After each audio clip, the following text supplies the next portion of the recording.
Welcome to Kenton Teaches. Enjoy the video. You start by isolating cellular radios. Turn on flight mode now because it prevents roaming charges and unwanted signals. Once done, re-enable Wi-Fi and Bluetooth from quick settings so radio control is limited to those services only. Make sure your device lists Wi-Fi as active while flight mode is on.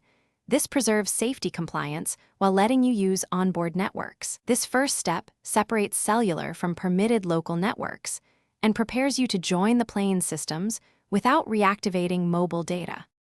Next, locate the airline SSID and connect. Airlines often use clear names, so pick the official one to avoid spoofing. When the captive portal appears, follow instructions to authenticate or buy a pass. If the portal doesn't load, try http://neversol.com to trigger it. For device-to-device transfers, use Wi-Fi Direct or Bluetooth. These operate locally and do not require cellular service. Make sure apps that need continuous background sync are paused to conserve bandwidth once you're on the limited onboard link. Finish by testing connectivity with a simple web page or messaging app.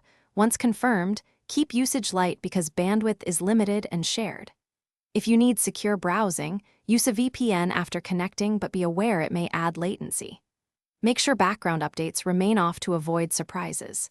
If something goes wrong, toggle flight mode off then on, forget the airline network and reconnect, and restart Wi-Fi. That single troubleshooting tip usually clears captive portal or address assignment issues quickly.